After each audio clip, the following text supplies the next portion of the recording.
पुर्तगालियों को डिस्कस कर रहे थे। पुर्तगालियों में हमने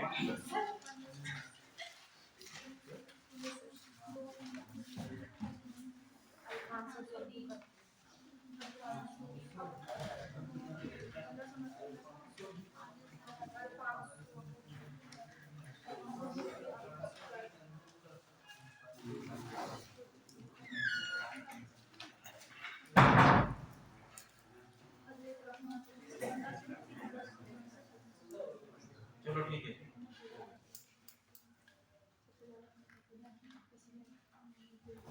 देखिए लास्ट क्लास में हमने डिस्कस किया था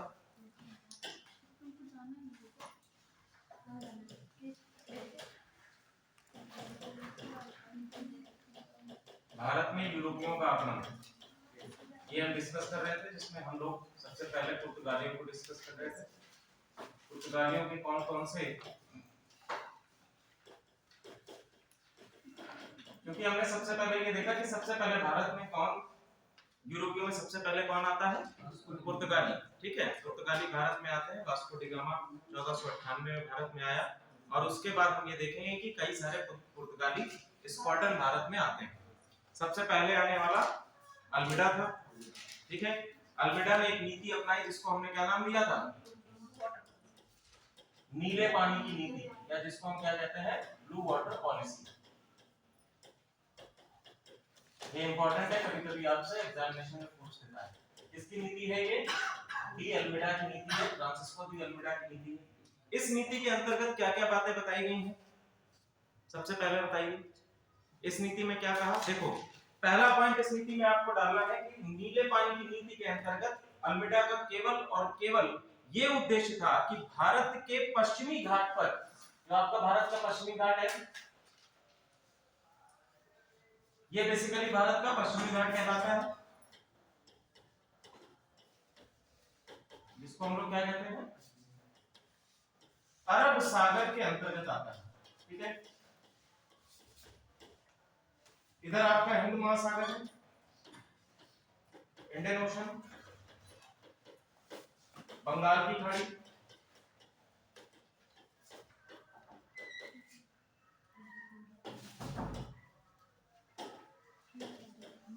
ठीक है। सबसे पहले कहां पर आया ये? वास्को डी गामा कहां पर आया? कालीकट। ठीक है, इसके बाद हम लोगों ने एक चीज और देखी थी कि आपके 1605 में यहां पर कोचीन में सबसे पहले क्या किया गया था? सबसे पहली व्यापारिक केंद्र स्थापित किया गया था पुर्तगालियों का। ओके, कोचीन में। इसके बाद हम देखेंगे कन्नूर में स्थापित होता है। आगे हम देखें, हम लोग बात कर रहे थे नीले पानी की नीति। तो बेसिकली इनका मतलब था अल्मीडा का कि हम आंतरिक क्षेत्रों से किसी भी प्रकार का इंटरफेयर नहीं करेंगे। केवल और केवल हमें क्या करना है? केवल और केवल हमें अरब सागर में व्यापार करना है। ठीक है, और व्यापार करने के लिए क्या हम करेंगे? जितने भी आपके व्यापारिक केंद्र हैं, जैसे कि आपका सूरत हो गया, आप आएंगे नीचे यहाँ पर बॉम्बे हो गया, गोवा हो गया, ठीक है, ये जितने भी आपके व्यापारिक केंद्र हैं, इन सभी व्यापारिक केंद्रों पर अपनी प्रभुत्व को हम बनाए रखें। यही बेसिकली क्या कहलाती है? ब्लू वाटर पॉलिसी कहलाती है। यस, इसके साथ साथ ब्लू वाटर पॉलिसी के अंतर्गत दो चीजें और हैं।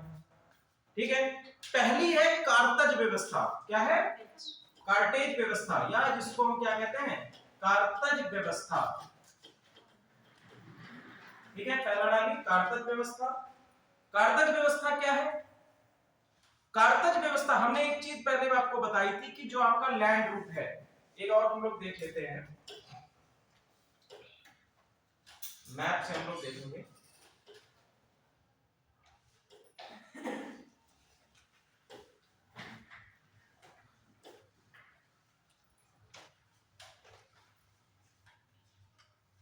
हम लोगों ने देखिए पहले बात करी थी कि जो आपका अरब से होने वाला, यूरोप से अरब से होने वाला जो रूट है, ठीक है, तुर्की के कारण, अरब व्यापारी के कारण वो रूट अब क्या हो चुका था? यूरोपियों के लिए बंद हो चुका था। या फिर अगर उस रूट से आना भी चाहते तो उन्हें भारी कर या टैक्स चुकाना पड़ता था, जिसके कारण शुरुआत किसकी हुई? जिसके कारण शुरुआत होती है समुद्री रास्तों की खोज की। ठीक है, जब समुद्री रास्तों की खोज की गई, अब चूंकि पुर्तगालियों का आधिपत्य सबसे अधिक अरब सागर पे हो चुका था। इसके कारण उन्होंने एक व्यवस्था लागू की गई जिसको कहा गया कारतज व्यवस्था। तो कारतज व्यवस्था का सिंपल मतलब था कि कोई भी यदि किसी भी व्यापारी या किसी भी कंट्री का कोई जहाज अरब सागर से होकर गुजरता है तो उसको क्या देना होगा, टोल टैक्स देना होगा। ठीक है, तो कारतज में लिख लीजिए कि टोल टैक्स व्यवस्था, टोल टैक्स व्यवस्था, या ऐसे लिख लीजिए कि अरब सागर से गुजरने वाले जहाजों के लिए टोल टैक्स, ये क्या है, कारतज व्यवस्था है। और दूसरा लिखिए फितोरिया व्यवस्था, दूसरा लिखिए फितोरिया व्यवस्था।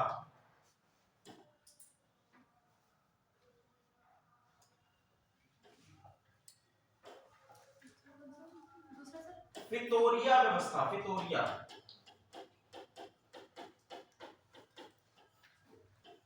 सभी टोल टैक्स व्यवस्था को और क्या बताया जी?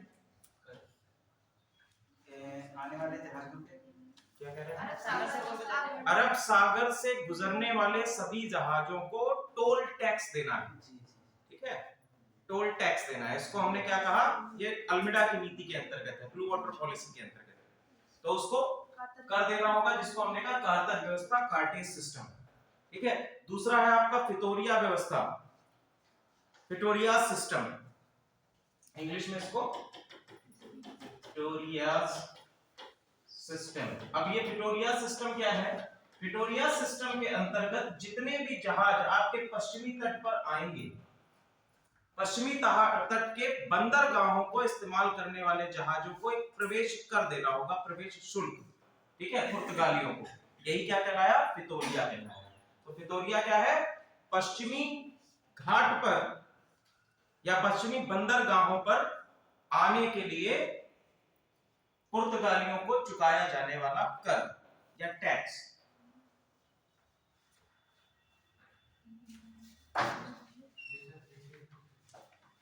पहला हो गया कारतज सिस्टम, फितोरिया को, फितोरिया में लिखिए पश्चिमी घाट के बंदरगाहों पर दिया जाने वाला प्रवेश शुल्क या दिया जाने वाला कर।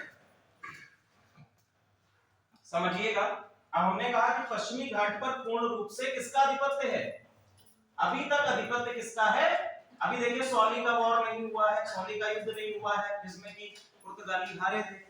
अभी ऐसा कुछ नहीं, अभी पूरी तरह से ये कहां है, अरब सागर में इनका, अरब सागर के जितने भी सी रूट्स हैं उन पर इनका आधिपत्य है। दूसरी चीज जो आपके पश्चिमी घाट है वहां पर भी इनका आधिपत्य है, इनके व्यापारिक केंद्र स्थापित हो रहे हैं। तो हम देखेंगे कि इन्होंने एक सिस्टम लागू किया जिसको फितोरिया सिस्टम कहा गया। तो कोई भी बंदरगाह पर यदि प्रवेश करता है कोई भी जहाज, चाहे वो अरब व्यापारियों का हो। अब देखिए सबसे पहले हमने बात करी थी कि जब वास्को डी गामा आया था कालीकट में, तो वहां पर बेसिकली जो व्यापार करने वाली एंटिटी थी वो कौन थे, अरब व्यापारी थे। और अरब व्यापारी, अगर मान लीजिए किसी की एक मार्केट बनी हुई है, वहां पर से कोई फॉरेन इन्वेडर आता है या हम कह सकते हैं फॉरेन बिजनेसमैन आता है, तो जाहिर सी बात है उनके व्यापार पर प्रभाव पड़ेगा। ठीक है, तो जिसके कारण ये क्या कर रहे थे, विरोध कर रहे थे। दूसरी चीज क्या थी कि अरब व्यापारियों ने ऑलरेडी इनका जो लैंड रूट था वो क्या कर दिया था, डिस्क्लोज कर दिया था, बंद कर दिया था। तो ये भी इनके लिए एक सिस्टम बना हुआ। चलिए, तो हो गया फितोरिया व्यवस्था और कार्टर सिस्टम हो गया। हम लोग देख लेते हैं वास्को डी गामा का रूट, देख लेते हैं आने का रूट क्या है।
चलिए इसी में देख लेते हैं।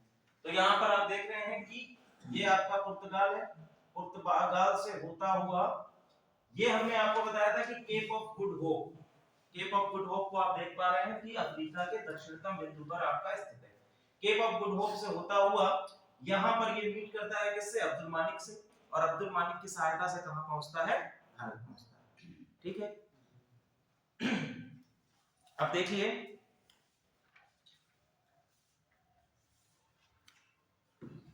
1498 में कालीकट आता है, वास्को डी गामा, ये वास्को डी गामा का वॉयज का है, पूरा मैप आप देख पा रहे हैं। आगे हम देखेंगे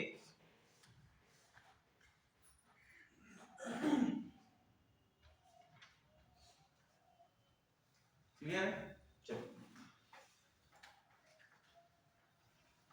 अगला आपका है अल्फांसो डी एलबुकर्क। ठीक है, अल्फांसो डी एलबुकर्क, अल्फांसो डी एलबुकर्क। ठीक है, अल्फांसो डी एलबुकर्क, मैंने आपको बताया था कि अल्फांसो डी एलबुकर्क जो है ये आपका वास्तविक संस्थापक भी माना जाता है पुर्तगाली शासन का भारत में। ठीक है, अब देखिए इसमें क्या क्या चीजें हैं, इनके समय में क्या क्या नीतियां अपनाई गई। तो सबसे पहले हम लोग बात करेंगे कि कौन कौन सी नीतियां अल्फांसो डी एलबुकर्क अपनाता है, नीतियां कौन कौन सी हैं, इसकी कौन कौन सी पॉलिसीज हैं। ठीक है, अल्फांसो डी एलबुकर्क की कौन कौन सी पॉलिसीज हैं। तो सबसे पहला देखिए, सबसे पहला इसका जो मोटो था कि हम क्या करेंगे कि अपने समुद्री व्यापार पर एकाधिकार करना। ठीक है, क्या करेंगे, समुद्री व्यापार पर एकाधिकार, कि हम अपनी मोनोपोली स्थापित करेंगे अपने पूरे ही अरब सागर पर। ठीक है, एकाधिकार स्थापित करेंगे। दूसरी चीज, नौसेना को और ज्यादा सशक्त करना है, और उसके लिए इसने क्या किया, नौसेना को सशक्त करेगा, और इसके लिए कर क्या रहा है, भारतीय महिलाओं से विवाह की नीति को अपनाया।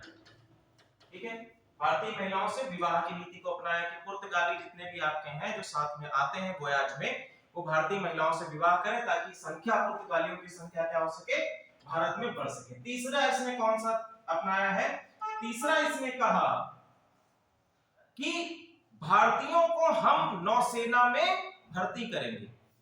ठीक है, जो भारतीय युवा हैं उनको नौसेना में भर्ती करना, भारतीयों को पुर्तगाली नौसेना में भर्ती करना।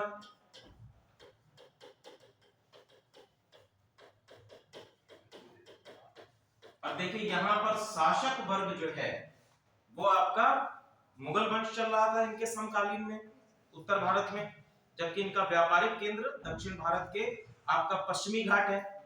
तो इन्होंने क्या किया कि भारतीयों को तो नौसेना भर्ती करेंगे, लेकिन हम मुस्लिमों को नौसेना में भर्ती नहीं करेंगे, मुस्लिमों के लिए क्या है, नहीं करेंगे। ये इसकी एक और नीति, यहाँ पर हम लोग जब इसका मेंस में कभी कभी आपसे क्वेश्चन पूछ लेता है कि ऐसे क्या कारण थे कि पुर्तगालियों को मुगल वंश, हम कह सकते हैं कि भारतीय शासन जो आपके मुस्लिम शासक हैं उनके प्रति एक उदारतापूर्ण रवैया देखने को नहीं मिलता है। तो इसका एक महत्वपूर्ण कारण ये भी है कि भारतीयों को तो भर्ती किया गया लेकिन मुस्लिमों को इसमें क्या है, मना की गई। ठीक है, आगे हम देखते हैं 1510 में एक घटना होती है, 1510 में जो गोवा है, और गोवा किसके अंतर्गत आ रहा है, बीजापुर के आदिल शाह के अंतर्गत आ रहा है। बीजापुर का है शासक, ठीक है, शासक का नाम है आदिल शाह। हाँ, तो वहां से गोवा का आधिपत्य किसके हाथ में आ जाता है, पुर्तगालियों के हाथ में। 1510 में गोवा का आधिपत्य आ गया। ठीक है, 1510 में देखिए, ध्यान रखिएगा, आगे एक और कहानी आएगी, आप लोग देखेंगे कि 1530 में 1530 में सबसे पहली बार कोचीन क्या था, सबसे पहला व्यापारिक केंद्र था पुर्तगालियों का। ठीक है, 1530 में आप देखेंगे, 1510 में गोवा को हासिल कर लिया, लेकिन स्थानांतरित कब हो रहा है, 1530 में स्थानांतरित हो रहा है। ठीक है, 1503 में कोचीन से कहां स्थानांतरित हो गया? गोवा स्थानांतरित हो गया। क्या? व्यापारिक केंद्र, यानी कि हम इसको राजधानी भी कह सकते हैं। ठीक है, क्या कह सकते हैं? राजधानी भी कह सकते हैं कि पुर्तगालियों ने 1530 में अपनी राजधानी को कोचीन से कहां पर स्थापित किया है? गोवा में स्थापित किया है। ठीक है,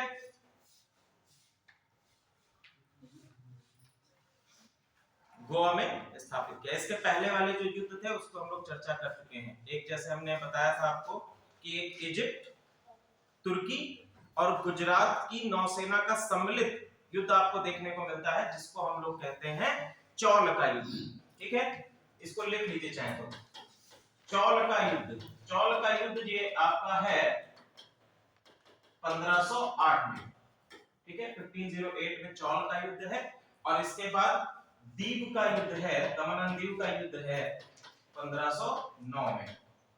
1509 में आपका दीव का युद्ध होता है। ठीक है, तो देखिए 1508 का जो युद्ध है आपका चौल का युद्ध है, इसमें हार होती है पुर्तगालियों की। और 1509 में पुर्तगाली अपने आप को विजेता के रूप में देखते हैं, यानी कि इस पर्टिकुलर युद्ध में इनकी विजय होती है। और इसके बाद ये स्वयं को क्या कहते हैं? समुद्र का राजा, किंग ऑफ ओशन कहते हैं। ठीक है,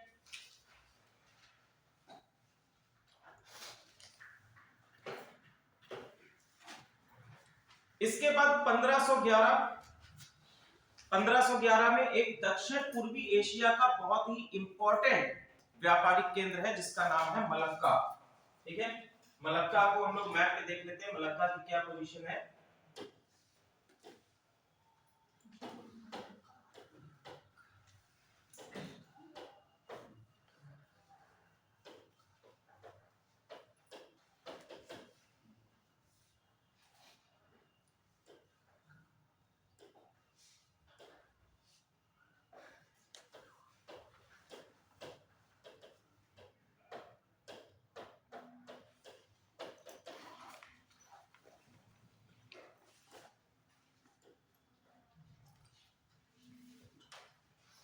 ठीक है, इसको लिख लीजिए, मलक्का दक्षिण पूर्वी एशिया का महत्वपूर्ण व्यापारिक केंद्र। ठीक है, मलक्का दक्षिण पूर्वी एशिया का महत्वपूर्ण व्यापारिक केंद्र।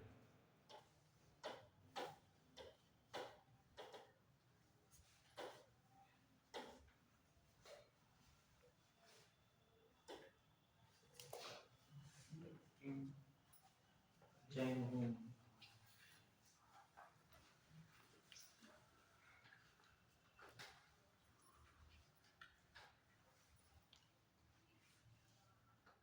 ठीक है, तो यहाँ पर आप देखेंगे सिंगापुर के जस्ट ऊपर, इसके पास आपका स्टेट ऑफ मलक्का भी है, इसके ऊपर कुआलालंपुर है, मलेशिया के थाईलैंड के क्षेत्रों में आपका मलक्का पड़ता है। ठीक है, नेक्स्ट आपका है, तो 1511 में मलक्का को हासिल करते हैं पुर्तगाली। आप लोग देखेंगे कि किस प्रकार से, अब चूंकि हमने पहले आपको बताया था कि पश्चिमी घाट ही इनके व्यापारिक केंद्रों का प्रमुख स्रोत बना हुआ है। जैसे ही आपका डी अल्मेडा खत्म होता है, इसके बाद अल्बुकर्क आता है, तो अल्बुकर्क अपने आप को एक्सपेंड करने का प्रयास करता है। तो पश्चिमी घाट को छोड़कर अब वो दक्षिण पूर्वी एशिया और साथ ही साथ दक्षिण के जो आपके व्यापारिक केंद्र हैं उन पर भी प्रभुत्व स्थापित करने की कोशिश करेगा। तो 1511 में क्या किया इसने? मलक्का को हासिल कर लिया। इसके बाद नेक्स्ट स्टेप आता है इसका 1515 में। 1515 में हरमुज। हरमुज कहां पर है भैया? हरमुज है आपका फारस की खाड़ी में। ठीक है, 1515 में ये हरमुज को भी, 1511 में हमने देखा मलक्का। ठीक है, 1515 में हरमुज, हरमुज पर पुर्तगाली शासन, या हम कह सकते हैं पुर्तगाली व्यापारिक केंद्र बनते हैं, व्यापारिक केंद्र। मैंने आपको भी बताया कि पुर्तगालियों का भारतीय राजनीति में किसी भी प्रकार का हस्तक्षेप अभी नहीं हो रहा। इनका मेन मोटो क्या है कि हमें केवल और केवल व्यापार करना है। ठीक है, भारतीय राजनीति में इनका कोई भी हस्तक्षेप नहीं है। ओके, ध्यान रखिएगा। यहां तक तो इनकी कहानी अच्छी चल रही थी। इसके बाद एक और वायसराय आते हैं जिनका नाम है नीनू डी कुना।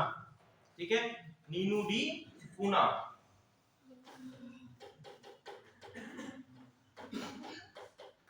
नीनू डी कुनाह।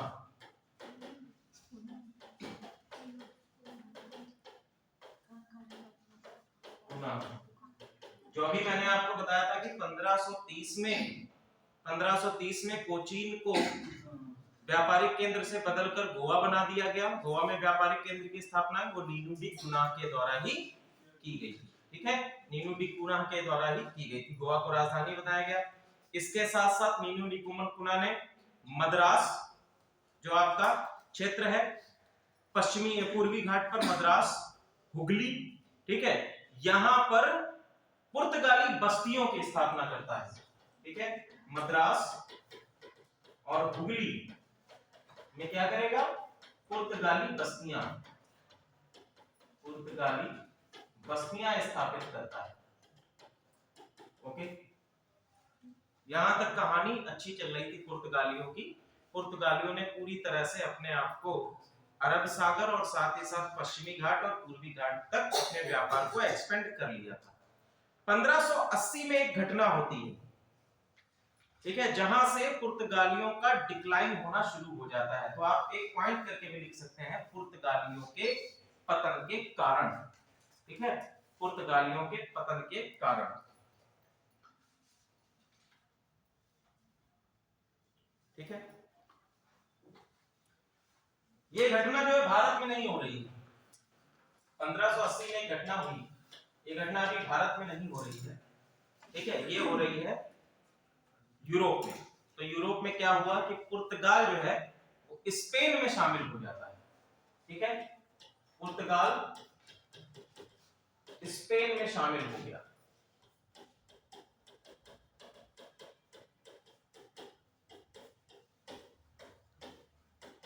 ठीक है, अब चूंकि किसी देश का विलय हो रहा है, स्पेन ने पुर्तगाल पर अधिकार कर लिया है, शामिल हो गया है, तो हम ये देखेंगे कि इनकी नीतियां भी क्या हैं, चेंज हो जाएंगी, नीतियां भी बदलेंगी। तो इन्होंने उदारवादी नीतियों को, यानी जो एक्सपेंशनिस्ट पॉलिसी अभी तक चली आ रही थी पुर्तगाल की, वो एक्सपेंशनिस्ट पॉलिसी यहीं पर विराम हुई। ठीक है, दूसरी चीज कुछ ही इसके 20 वर्षों के बाद आप लोग देखेंगे 1600 में क्या हुआ था भाई। इसी परिप्रेक्ष्य में हम लोग अगर देखें तो 31 दिसंबर 1600 को महारानी एलिजाबेथ के द्वारा अंग्रेजों को एक चार्टर दिया गया और बोले कि आप जाके व्यापार करिए। तो एक नई एंटिटी अब क्या हो रही है, वो भी ऐसी एंटिटी जो अपने आप को इसलिए भारत लेकर आ रही है ताकि यहाँ पर व्यापार भी कर सके और साथ ही साथ हम क्या कर सके, भारत की राजनीतिक जो परिप्रेक्ष्य है उसमें भी इंटरफेयर कर सके। ठीक है, पुर्तगालियों में एक तथ्य रह गया, अभी भी याद आया, जब वास्को डी गामा भारत आया था तो उसने एक कथन बोला था कि हम भारत में ईसाइयों तथा मसालों के लिए आए हैं। ठीक है, यूपीएससी में ये क्वेश्चन पूछा जा चुका है, आप लोग इसको लिख लीजिए। हम ईसाइयों तथा मसाले लेने आए हैं। और ये कथन किसका है? ये कथन है वास्को डी गामा का। वास्को डी गामा का ये कथन है। ठीक है, मेंस राइटिंग में अगर आपसे इस तरह के क्वेश्चन पूछा जाता है कि पुर्तगालियों के पतन के कारण को चिन्हित कीजिए, कौन कौन से कारण हैं, तो आप लोग सिंपल पहला कारण लिखेंगे कि पहला क्या, 1580 में क्या हुआ, पुर्तगाल का स्पेन में सम्मिलित हुआ, जिसके कारण जो एक्सपेंशनिस्ट पॉलिसी थी वो विराम पर आ गई। ठीक है, उसके बाद इसके जस्ट बाद दूसरी घटना क्या होती है कि अंग्रेजों का पदार्पण हो गया व्यापार में। ठीक है, तीसरी घटना क्या हुई, 1670 में 1670 में एक और घटना होती है जिसको कहा जाता है ट्रीटी ऑफ मैड्रिन। ठीक है, ट्रीटी ऑफ मैड्रिन 1617 में, 1670 treaty of Mandarin. Treaty of Madrid या मैड्रिड की संधि ये किसके किसके बीच में हो रही है, ये आपकी ग्रेट ब्रिटेन और स्पेन के बीच में संधि है। ठीक है, किसके बीच में, ग्रेट ब्रिटेन और स्पेन के मध्य संधि है ये। इससे पहले की एक और घटना है 1612 की, वो रह गई थी 1612 या 1611 की घटना है। क्या है? स्वाली का युद्ध, इसको हम लोग ऑलरेडी पढ़ चुके हैं। स्वाली का युद्ध हुआ किसके किसके बीच? पुर्तगालियों और अंग्रेजों के बीच, जिसमें पुर्तगालियों की हार हुई और उनका जो वैभव था कि हम समुद्र के राजा हैं, समुद्र के स्वामी हैं, वैभव भी खत्म हो गया। ठीक है। दूसरा चीज ट्रीटी ऑफ मैड्रिड या ट्रीटी ऑफ स्पेन, स्पेन के मध्य और ग्रेट ब्रिटेन के मध्य होती है, जिसमें कि ये करार किया गया कि जितने भी व्यापारिक केंद्र हैं उन केंद्रों पर शांति व्यवस्था की स्थापना की जाएगी, साथ ही साथ अब व्यापारिक केंद्र अंग्रेजों को सौंप दिए जाएंगे। ग्रेट ब्रिटेन के अब देखिए समुद्री व्यापार का जो प्रभुत्व अभी तक पुर्तगालियों का बना हुआ था, वो प्रभुत्व अब किसका होने जा रहा है? अंग्रेजों का होने जा रहा है। ठीक है। आगे हम देखेंगे ग्रेट ब्रिटेन के साथ संधि होने के बाद कुछ और बीच में इसमें पॉइंट्स हैं, उनको भी लिख लीजिए। 1629 में घटना होती है जिसमें शाहजहां ने हुगली को पुर्तगालियों से छीन लिया। 1629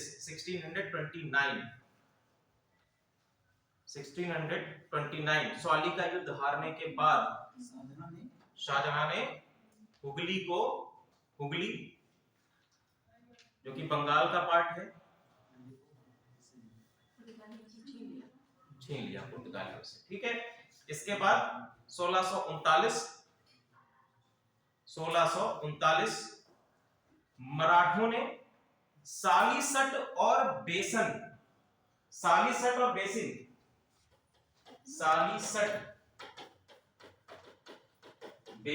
ये बेसिकली बॉम्बे के निकट के पार्ट है। सालिसट और बेसिन जो है ये बॉम्बे के निकट के पश्चिमी घाट के कुछ व्यापारिक केंद्र थे जो कि हासिल कर लिए थे पुर्तगालियों ने। ठीक है। तो 1639 में मराठों ने इनको ले लिया पुर्तगालियों से। 1661 में एक और घटना होती है। 1661 में सबसे इंपॉर्टेंट घटना होती है, वो घटना है जो आपके ब्रिटेन के राजकुमार हैं प्रिंस चार्ल्स।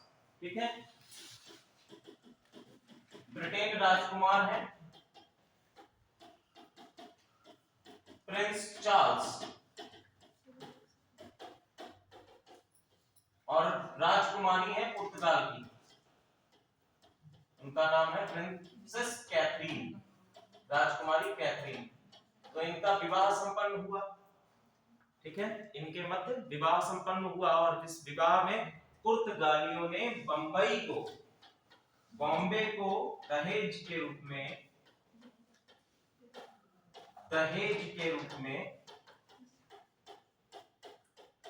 अंग्रेजों को दे दिया या ब्रिटेन को दे दिया या अंग्रेजों को दिया। देखिए हिस्सा भारत का है और दिया जा रहा है अंग्रेजों को, वो भी दहेज में।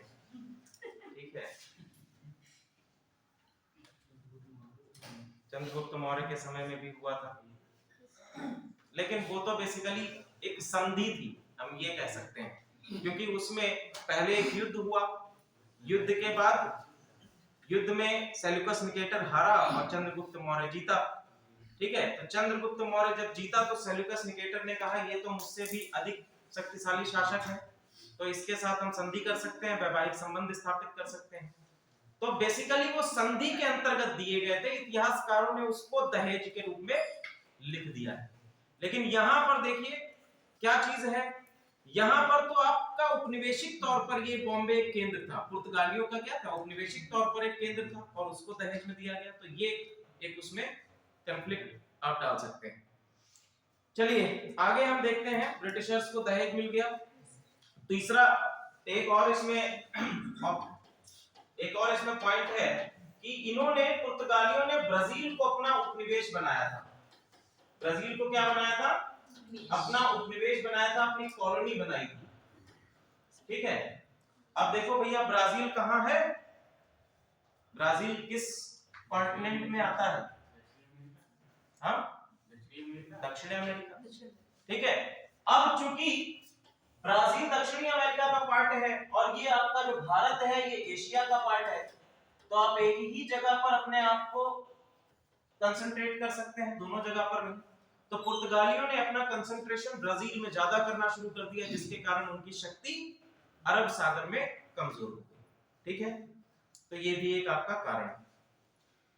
अगला डालिए पुर्तगालियों की व्यापारिक गतिविधियां।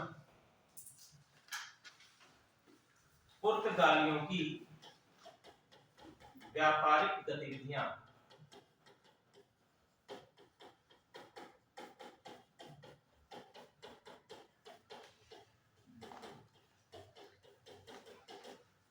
फॉर्म भर दिया है सभी ने? Yes sir. वेरी गुड, समय से फॉर्म भर दीजिए, अच्छा रहता है। पुर्तगालियों की व्यापारिक गतिविधियां, ठीक है।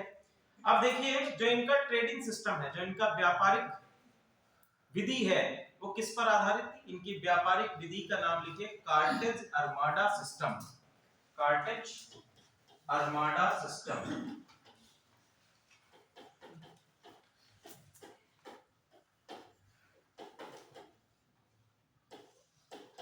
कार्टेज आर्माडा व्यवस्था। कार्टेज आर्माडा व्यवस्था का मतलब क्या है? कार्टेज का मतलब अभी मैंने बताया। तो इन्होंने अपने आप का जो कार्टेज आर्माडा का मतलब सिंपल है ये कि अपना आधिपत्य स्थापना करना, अपना मोनोपोली स्थापित करना। कैसे? कि जो बाकी व्यापारियों हैं उनसे कर तथा टोल टैक्स वसूल कर। ठीक है, अब आप कर या टोल टैक्स ले रहे हैं तो बेसिकली बात यह है कि आपका मोनोपोली हो जाएगी, आपके व्यापारिक केंद्र दिखे, तो इसको कहा गया कार्टेज आर्माडा सिस्टम। दूसरी चीज क्या क्या चीजें हैं इन्होंने भारत के लिए जो की? 1550 में इन्होंने पहली प्रिंटिंग प्रेस स्थापित करी है। कहां पर? गोवा में। 1550 में पहली प्रिंटिंग प्रेस स्थापित करते हैं गोवा में। ध्यान दीजिएगा, क्वेश्चन आपसे ये बन सकता है एग्जामिनेशन में, पीसीएस में या वनडे एग्जामिनेशन में ये क्वेश्चन बन सकता है कि पहली प्रिंटिंग क्या है?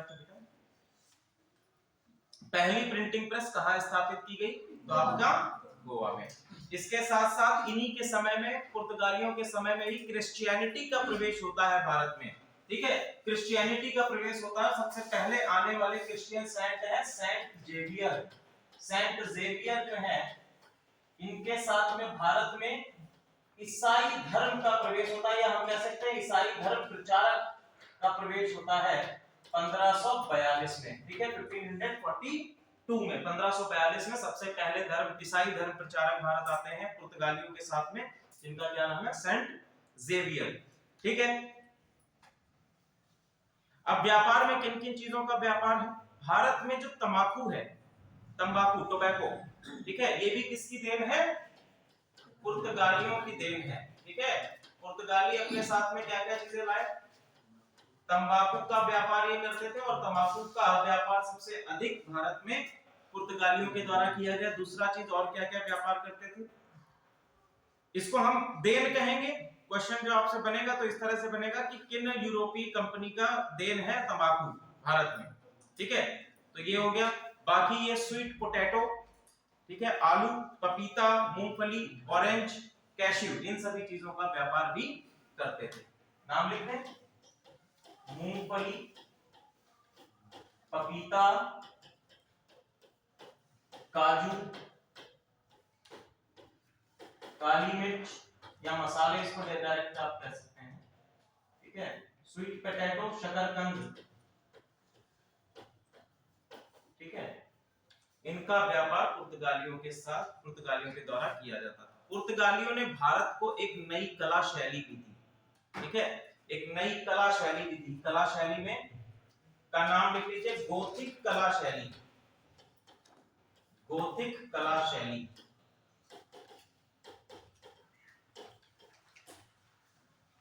गोथिक कला शैली, ठीक है, गोथिक कला शैली किसकी देन है? पुर्तगालियों की देन। ठीक है, अगला डालिए डच। यहां पर आपके पोर्टुगीज खत्म होते हैं। अगला डालिए डच। डच कहां से आए थे भैया? डच कहां से आए थे? किस देश के निवासी? लिखो नीदरलैंड, नीदरलैंड तथा हॉलैंड।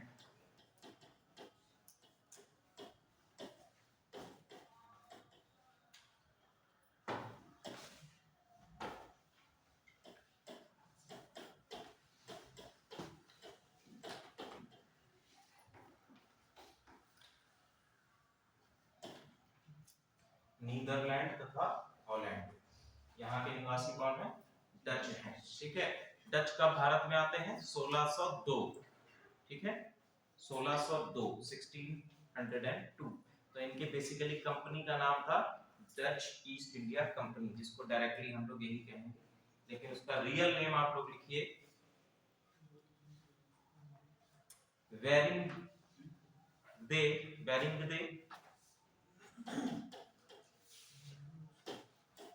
इनकी कंपनी का नाम बड़ा टेढ़ा है, बेरिंगदे Austin dish campaign. Austin dish campaign. ठीक है, इसको इंग्लिश में लिख लीजिए ऑस्टिन डिश। ठीक है, और ये है डायरेक्टली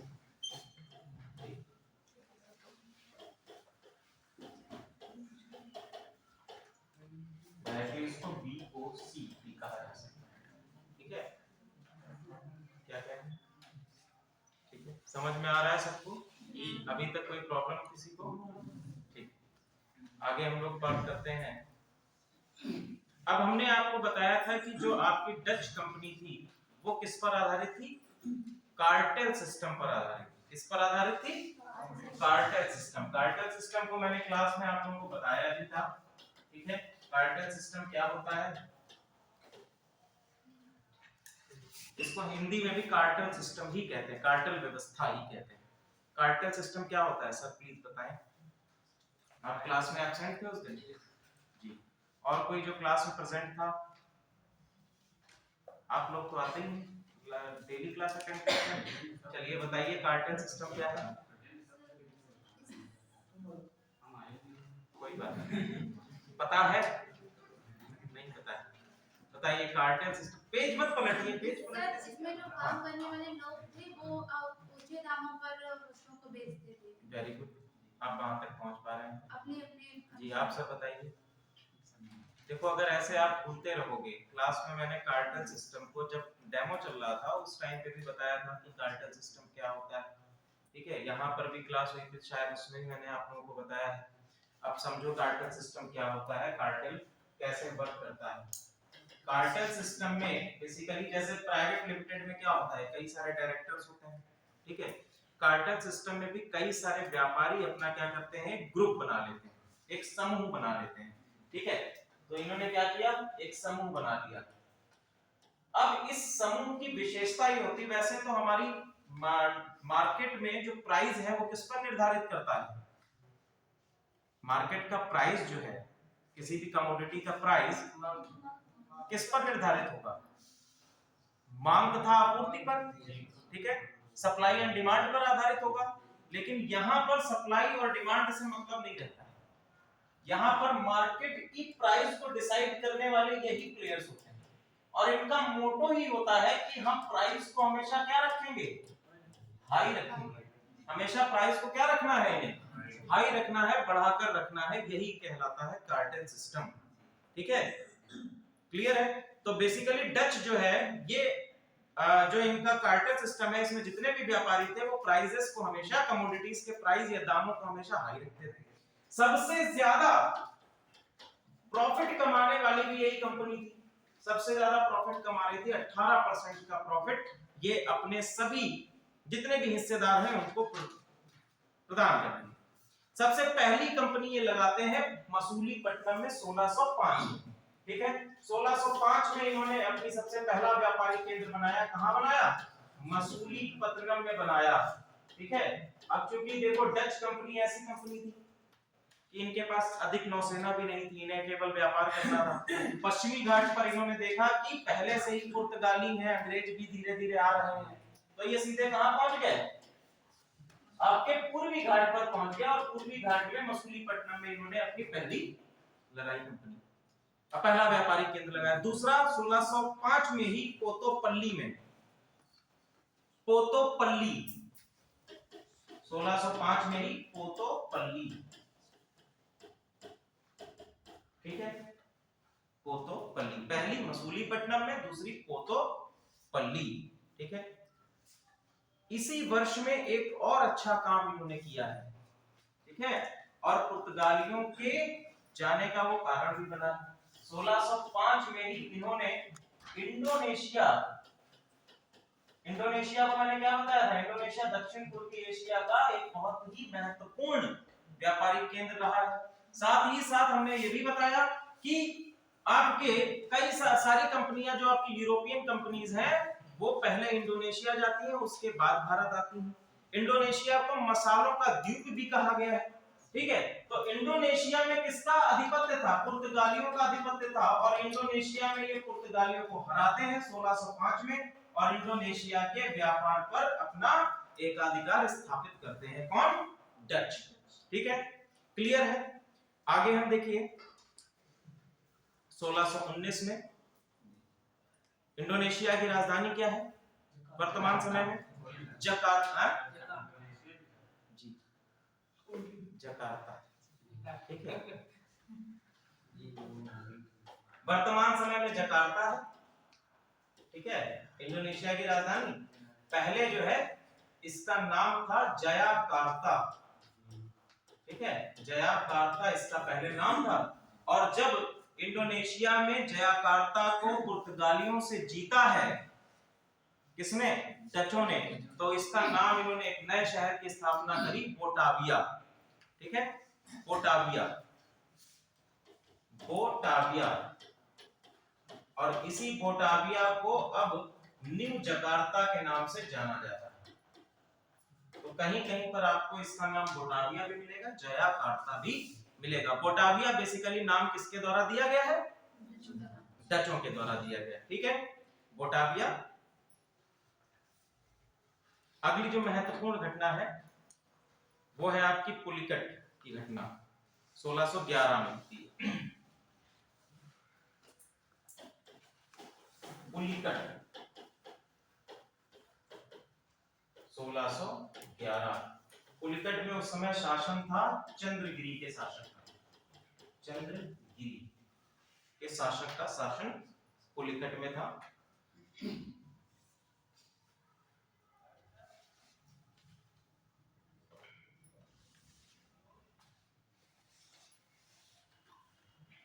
सोलह सौ ग्यारह में चंद्रगिरी से इनको जीता और इसको अपना व्यापारिक केंद्र बनाया। अगला लिख लीजिए 1616 में सूरत, 16 से 16 में 1616 में सूरत, कराईकल, कराईकल, कराईकल 1645। ये सभी आपके पश्चिमी घाट के क्षेत्र हैं, सूरत को छोड़कर। अगला है चिनसुरा, 1645 में कराईकल, कराईकल।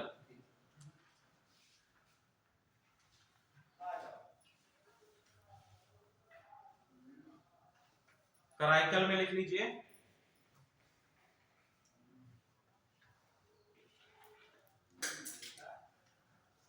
इसके बाद देखिए 1653 चिनसुरा,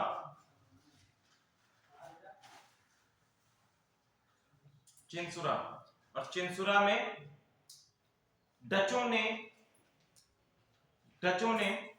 गुस्टाफ फोर्ट का निर्माण कराया, गुस्टांस फोर्ट 1653 चिनसुरा। ठीक है, चिनसुरा, यहां पर ये फोर्ट का निर्माण कराते हैं, गुस्टांस फोर्ट या गुस्टांस किला। ठीक है, गुस्टांस फोर्ट। चिनसुरा में ही पहली बार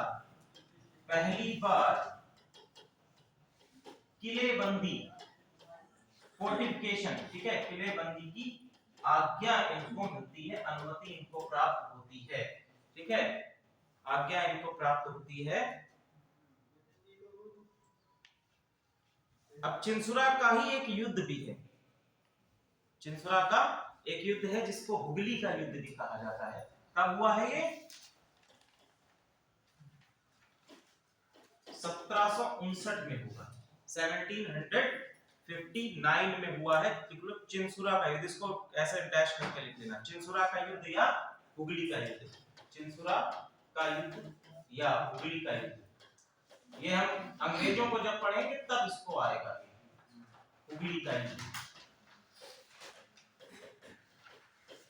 तो बेसिकली अभी तक जो आधिपत्य चिंसुरा में डचों का था, चिंसुरा के युद्ध या हुगली के युद्ध के बाद अंग्रेज जीत जाते हैं और चिंसुरा के युद्ध के बाद अंग्रेज जीतते हैं और अंग्रेज वहां पर किसको नॉमिनेट कर देते हैं, जो आपका बंगाल का उस समय का नवाब है, बंगाल के नवाब को वहां का चिंसुरा का नवाब भी बना देते हैं। ठीक है, यानी कि बंगाल का जो क्षेत्र है उसके अंतर्गत आ गया। अंग्रेजों की एक, जब हम लोग अंग्रेज पढ़ेंगे तो उसमें आपको ये समझ में आएगा हम लोग अंग्रेजों की स्ट्रेटजी रही। किसी भी क्षेत्र को जब उन्होंने जीता तो उस पर स्वयं आधिपत्य नहीं कर लिया, उन्होंने कहा हम तो व्यापार करने आए हैं, हमने इस क्षेत्र को जीत लिया है लेकिन हम इस पर आधिपत्य अपना नहीं करेंगे। जैसे इलाहाबाद की संधि आप लोग देखते हैं, ठीक है, 1983 के बक्सर के युद्ध के बाद इलाहाबाद की जो संधि हुई तो उसमें भी अंग्रेजों ने कहा कि नहीं, हम तो आधिपत्य नहीं करने आए हैं, बंगाल के आप नवाब बने रहिए, अवध के आप नवाब बने रहिए, इसके बाद शाह आलम को भी इलाहाबाद और फैजाबाद के क्षेत्रों को दे दीजिए और हम चुपचाप अपना बंगाल के क्षेत्रों में व्यापार करेंगे। ठीक है, धीरे धीरे जब आप देखेंगे कि कहानी कहां से कहां जाती, पहले उन्होंने बंगाल पर अपने आधिपत्य को मजबूत किया, उसके बाद डायरेक्टली अवध में आ गए, अवध पर आधिपत्य स्थापित कर लिया और उसके बाद मुगल सत्ता पर। ठीक है, तो ये इनकी एक स्ट्रेटजी रही है। पापी गर्लफ्रेंड कोई बात नहीं, होता है।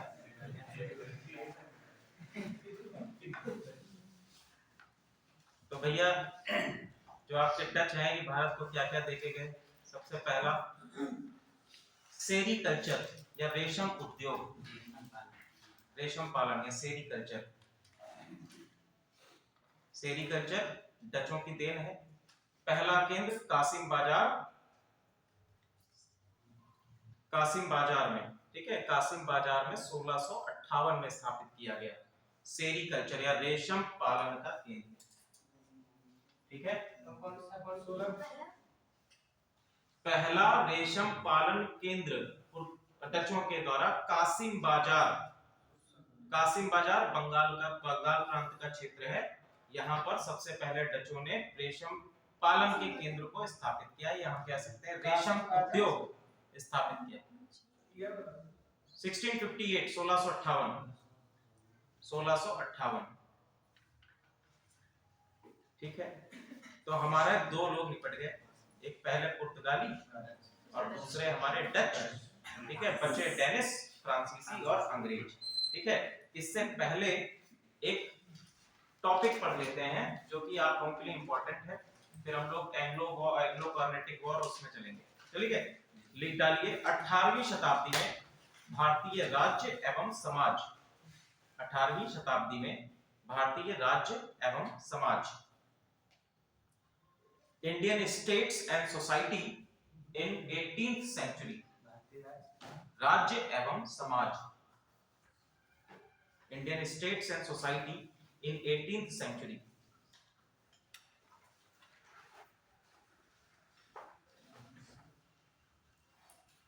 सेंचुरी 18वीं शताब्दी में भारतीय राज्य एवं समाज।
दिखाई दे रहा है सबको?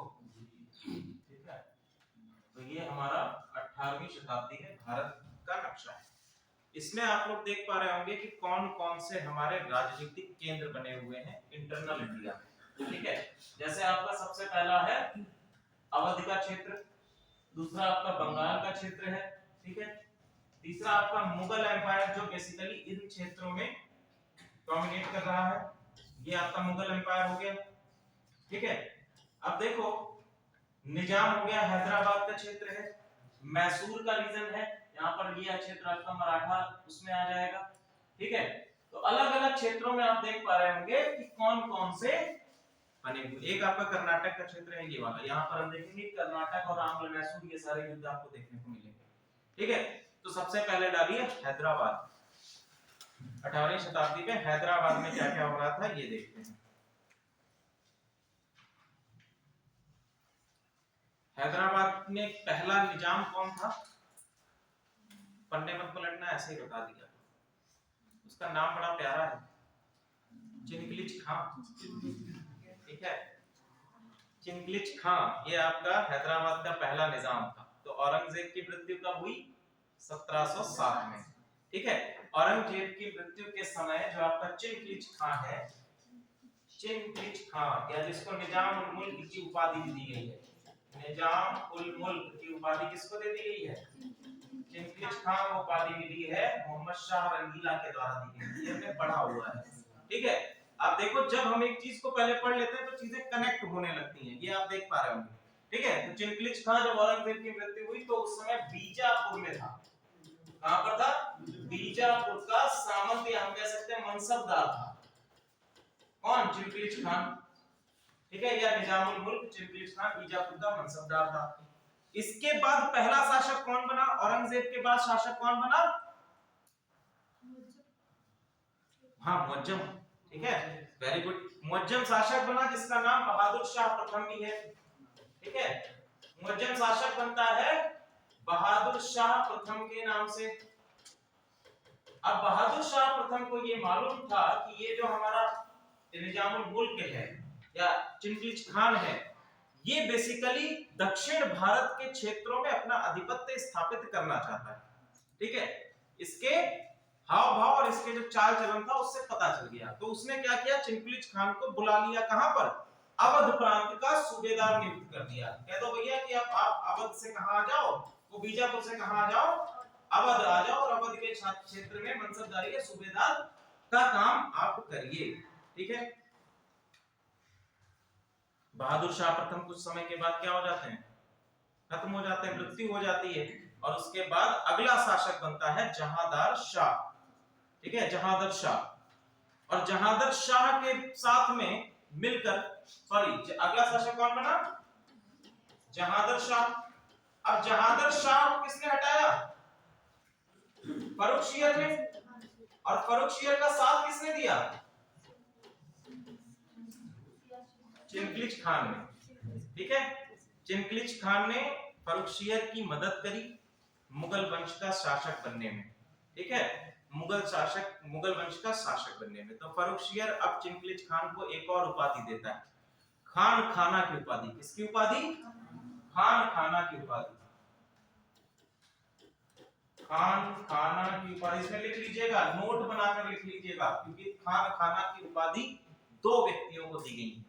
ठीक है, हाँ, एक नोट बनाइए, पहले नोट लिखो, नोट में लिखिए कि फर्रुखशियर ने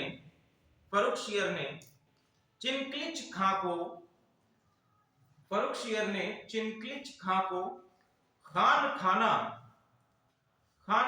की उपाधि दी। खान खाना की उपाधि दी। ठीक है, अब ये बताइए, क्वेश्चन तो ये है कि खाने खाना और किसकी उपाधि है, और कौन है जिनकी उपाधि भी खान खाना है? एक तो हमने देख लिया कि फर्रुखशियर, हाँ, बैरम खान नहीं, आपके रहीम जी की उपाधि क्या है? खान खाना है। और ये किसने दी थी? वेरी गुड, अकबर ने ये उपाधि प्रदान की है, इसको खान खाना की। रहीम की और भी कौन सी उपाधि है? पहली एक उपाधि है मिर्जा अर्ज। मिर्जा अर्ज भी किसकी उपाधि है? रहीम की उपाधि है। इसके साथ साथ एक और उपाधि इनकी है मिर्जा खान। ठीक है, मिर्जा अर्ज और मिर्जा खान, ये दो उपाधियां भी अकबर के द्वारा प्रदान की गई हैं रहीम को। ठीक है, तो फर्रुखशियर की मदद की। फर्रुखशियर के बाद हम देखते हैं कि फर्रुखशियर ने पहली चीज तो इनको उपाधि से नवाजा, दूसरा 6 सूबों की मनसबदारी प्रदान करता है, सूबेदारी प्रदान करता है उत्तर भारत के क्षेत्र में। ठीक है,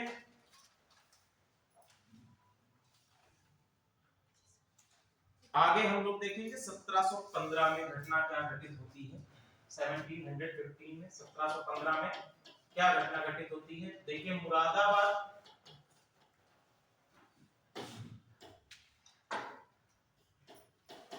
अभी हम देखेंगे कि यहाँ पर सैयद बंधु भी आ जाएंगे। आप लोग देख समझ रहे होंगे कि सैयद बंधु भी चल रहे हैं। सैयद बंधु जब आए तो चिंकलिज खां का जो प्रभुत्व था मुगल शासन के अंतर्गत वो कम हो गया। ठीक है, तो 1715 में बेसिकली ये कहां तक सीमित रह गया? मुरादाबाद और मालवा तक सीमित रह गया। मुरादाबाद और मालवा की सूबेदारी इसको दे दी गई, भैया केवल आप इन्हीं क्षेत्रों तक रहिए। ठीक है, मालवा की सूबेदारी दे दी गई। सैयद बंधु जब आते हैं तो सैयद बंधुओं ने क्या किया? जो मालवा की सूबेदारी है उसको चिंकलिज खां से छीन कर किसको दिला देते हैं? ये कहानी सुनते रहिए, इसमें जो फैक्ट होंगे वो लिख लीजिएगा। दिलावर खां को इन्होंने दिला दी। ठीक है, इन्होंने क्या किया? सैयद बंधुओं ने चिंकलिज खां से मालवा की सूबेदारी छीनकर दिलावर खां को दिला दी। अब दिलावर खां को दिलाने के बाद चिंकलिज खां क्या करता है? चिंकलिज खां सीधे सीधे मालवा पर आक्रमण कर देता है और दिलावर खां को मारकर दो आपके इलाके हैं, पहला मालवे के अंतर्गत ही है, पहला असीरगढ़ है और दूसरा बुरहानपुर, इन दोनों ही इलाकों पर अपना आधिपत्य स्थापित कर लेता है। क्लियर है? फिर इसके बाद हम देखते हैं कि यहाँ पर बुरहानपुर में एक अपना वजीर स्थापित करता है चिंकलिज खां, जिसका नाम था मोहम्मद शाह। ठीक है, मोहम्मद शाह। ठीक है, मोहम्मद शाह। अंत में, सबसे अंत में 1724 में मराठों की सहायता से चिंकलिज खां हैदराबाद को मुगल वंश से क्या करता है? मुक्त कराकर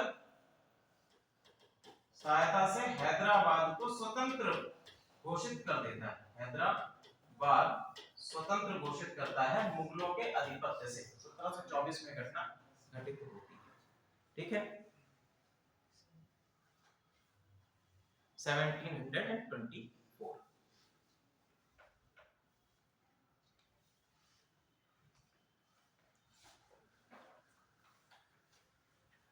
चलिए, इसके बाद एक युद्ध है, उसको नाम लिख लीजिए पालखेड़ का युद्ध। पालखेड़ का युद्ध 1728 में।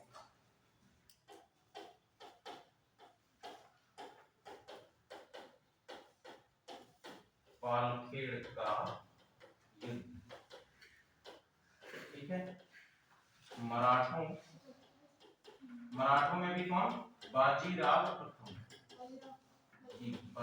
प्रथम तथा निजाम के बीच में ये युद्ध होता है, जिसमें बाजीराव की जीत होती है। और हम देखेंगे कि एक संधि होती है जिसमें कर देने का, मराठों को कर प्रदान करने की संधि होती है। ठीक है, पालखेड़ आपका नासिक के पास में। ठीक है, इसके बाद चिंकलिज खां की मृत्यु 1748 में चिंकलिज खां की मृत्यु जी 1748। इसके दो बेटे हैं। 1748 चिंकलिज खां की मृत्यु होती है और इसके दो बेटे हैं। पहला नासिर जंग और दूसरा है आपका मुजफ्फर जंग।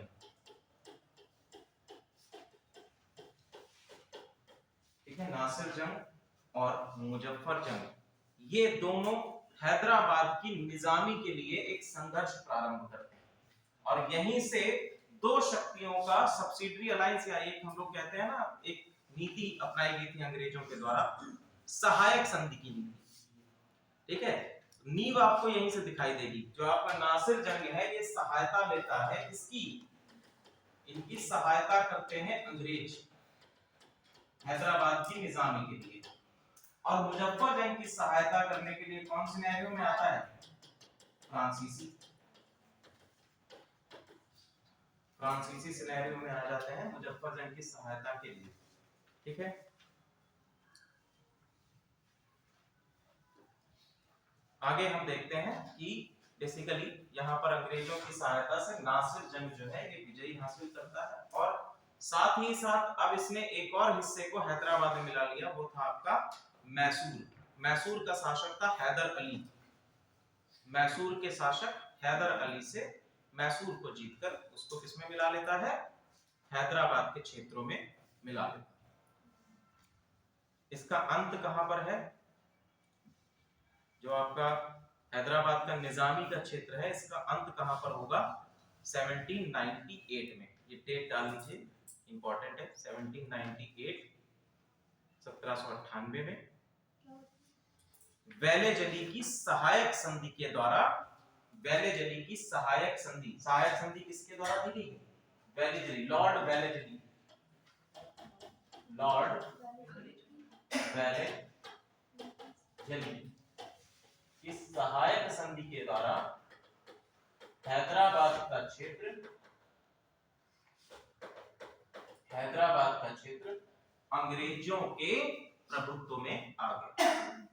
ठीक है, तो आपने देखा अभी मैंने जो स्ट्रेटजी बताई थी अंग्रेजों की, कि पहले क्या करते हैं कि हम केवल आपको सहायता कर रहे हैं, आप हमें केवल व्यापार के लिए हम आए, ठीक है, और बाद में उसी क्षेत्रों पर आधिपत्य स्थापित करते हैं। ठीक है, यहां तक सारी चीजें क्लियर हैं, कोई कंफ्यूजन? ठीक है, अगला डालिए बंगाल। हैदराबाद हो गया, बंगाल के क्षेत्र में क्या हो रहा है वहां भी ले चलते हैं आप लोगों को। पूरा भारत घूम रहे हैं, जगह जगह भारत भ्रमण चल रहा है। कभी हम लोग पश्चिमी घाट पर पहुंच जाते हैं तो वहां पर मराठों को देख लेते हैं कि वहां पर एक युद्ध हो रहा है। ठीक है, कभी अरब सागर में, कश्मीर नहीं जाने को मिल रहा है। ठीक है, चलो कोई बात नहीं, किसी दिन कश्मीर भी ले चलेंगे, ठंडा ठंडा है, बढ़िया जगह है। ठीक है, बंगाल बताओ जरा, बंगाल कहां पर पड़ता है, क्या है ये बंगाल? बंगाल इंपॉर्टेंट क्यों है भारत के लिए? अगर हम देखें 18वीं शताब्दी की बात करें केवल, जैसे कि प्राचीन भारत में हमने देखा कि प्राचीन भारत में मगध एक शक्तिशाली केंद्रीकृत सत्ता के तौर पर सामने आया। तो हम लोग प्राचीन भारत में पूरा मगध का इतिहास पढ़ते हैं, जितने भी आपके बड़े बड़े साम्राज्य स्थापित हुए हैं वो मगध के क्षेत्र में स्थापित हुए हैं। तो हम ये पढ़ते हैं कि मगध क्यों इंपॉर्टेंट है। जब हम लोग आते हैं मध्यकालीन भारत में तो हम देखते हैं केंद्रीकृत सत्ता जो है वो दिल्ली के क्षेत्रों में स्थापित हो जाती है, और पूरे ही भारत का प्रभुत्व जो है, पूरे भारत का प्रशासन जो है वो कहां से चलाया जा रहा है, दिल्ली के क्षेत्रों से चलाया जा रहा है। तो वहां पर हम देखते हैं कि दिल्ली का क्या महत्व है। उसी तरह से जब आप आधुनिक भारत में आते हैं तो आधुनिक भारत में ये कहा जाता है कि बंगाल ही वह क्षेत्र है जहां से अंग्रेजों ने अपने आप को एस्टैब्लिश करना शुरू किया और आगे की पॉलिसीज उसी पर निर्भर करती हैं। तो हम ये देखेंगे कि बंगाल का क्या महत्व है, बंगाल क्यों महत्वपूर्ण एक एरिया बन के आया था। ठीक है, तो बंगाल सबसे पहले तो ये बात कर लेते हैं किसके अधीन पर आता था। तो ये मुगल वंशों के अधीन में है। जो आपका बंगाल है, बिहार है, उड़ीसा, ये जो पूरा क्षेत्र है ये किसके अधीन था, मुगलों के अधीन था। मुगलों में आप बात करते हैं एक नायब सूबेदार है जिनका नाम है मुर्शीद कुली खान। ठीक है, कौन है, मुर्शीद कुली खान। और मुर्शीद कुली खान ने ही मुगल वंश से बंगाल को क्या किया, स्वतंत्र कराया। ठीक है, और एक बंगाल में अपनी स्वतंत्र सत्ता की स्थापना की। ठीक है, तो सबसे पहले आप लोग डालिए कि बंगाल मुर्शीद कुली खान के द्वारा आजाद कराया। मुर्शीद कुली खान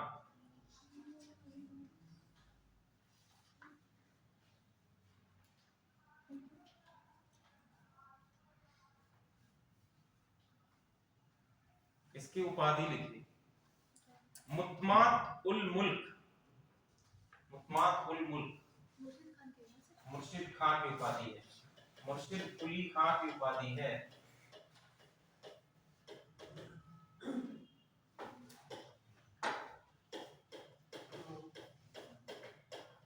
मुत्मात उल मुल्क, ये इतनी उपाधि नहीं है, और भी आगे अलाउद्दीन जफर खान,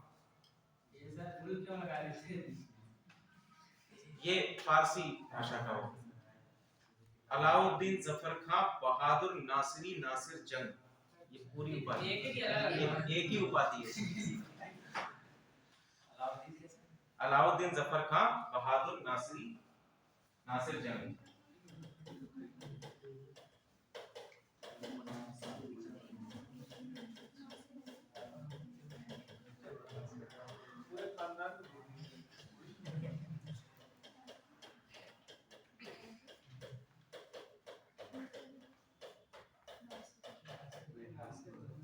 नासिरी नासिर जंग, ये इसकी पूरी उपाधि है जो फर्रुखशियर ने दी है इसको, फर्रुखशियर ने ये उपाधि इसको प्रदान की। अब हम देखें कि मुर्शिद कुली खान ने, सॉरी फर्रुखशियर ने एक और काम किया। फर्रुखशियर ने कुछ आर्थिक व्यवस्थाओं में चेंज किए थे, मुगल सल्तनत की आर्थिक व्यवस्थाओं में भी चेंजेस किए। सबसे पहले इसने क्या किया, जागीरदारी व्यवस्था को खत्म किया। बंगाल में जागीरदारी पहले चलती थी, जागीरों का दान कर दिया जाता था, जागीरें एक पर्टिकुलर व्यक्ति को दे दी जाती थी, ठीक है। अब जागीरदारी व्यवस्था को खत्म किसने कर दिया, इसकी जगह पर, जागीरदारी व्यवस्था की जगह पर ये शुरुआत करता है ठेकेदारी व्यवस्था। किसकी, ठेकेदारों की नियुक्ति की। फर्रुखशियर के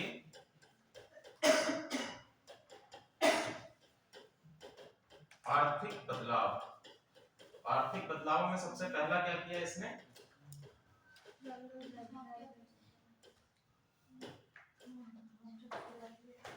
जागीरदारी व्यवस्था को खत्म किया। दूसरा काम इसने क्या किया, जागीरदारी की जगह इसने क्या किया, ठेकेदारी व्यवस्था की शुरुआत की, ठेकेदारी व्यवस्था की शुरुआत की। अब यहां से हम लोग देखेंगे ठेकेदारी व्यवस्था ही बाद में क्या बन जाती है, जमींदारी व्यवस्था बन जाती है, जमींदारी व्यवस्था बन जाएगी। और आगे चल के आप देखेंगे कि लॉर्ड कॉर्नवालिस जब आता है, लॉर्ड कॉर्नवालिस क्या करता है बंगाल में, very good, permanent settlement policy लेकर आता है, स्थायी बंदोबस्त की नीति लेकर आता है, ठीक है, स्थायी बंदोबस्त। तो आपका ये क्वेश्चन अगर बनेगा कि स्थायी बंदोबस्त की नीति का श्रेय किसको जाता है, तो आपका आंसर क्या होगा, लॉर्ड कॉर्नवालिस को जाता है, ठीक है। 1727 में मुर्शिद कुली खान की मृत्यु होती है, 1727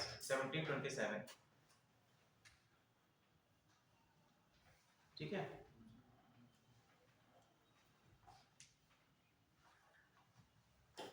सेवनटीन 1727 में मुर्शिद कुली खान की मृत्यु। अब मुर्शिद कुली खान का कोई बेटा नहीं, ठीक है, तो यहाँ पर इसका दामाद बनता है शासक, और इसका दामाद कौन है, इसका दामाद है सुजाउद्दीन मोहम्मद खान, सुजाउद्दीन मोहम्मद खान, ये यहाँ का शासक बनता है, सुजाउद्दीन मोहम्मद खान ये यहाँ का शासक बनता है। यहीं पर देखिए बंगाल में एक गुट बनता है, सुजाउद्दीन के ही समय में एक गुट बनता है जिसमें कि बंगाल के जो व्यापारी हैं, ठीक है, बंगाल के बड़े बड़े व्यापारियों का एक गुट बनता है, जिसमें सबसे पहले हाजी अहमद, जगत सेठ, आलमचंद और फतेह चंद। हाजी अहमद, जगत सेठ,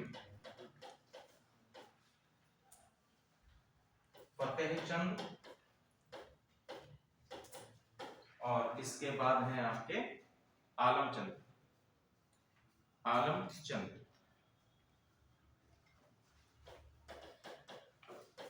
ये किसका गुट है? ये बंगाल के व्यापारियों का गुट है। ठीक है, बंगाल के व्यापारियों का गुट।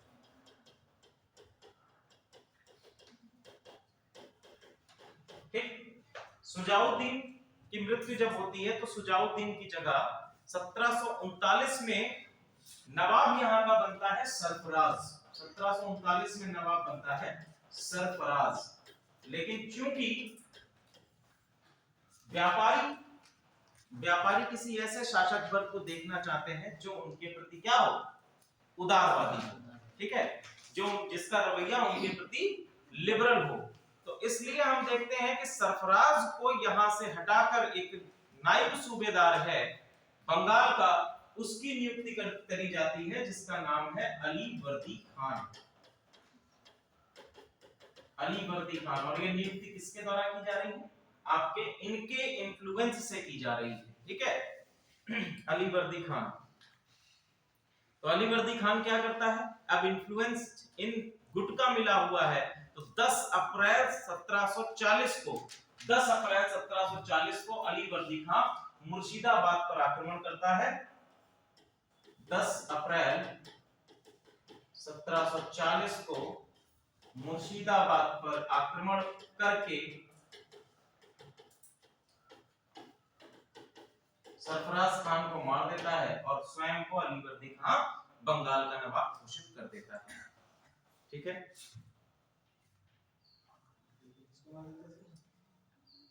सरफराज को।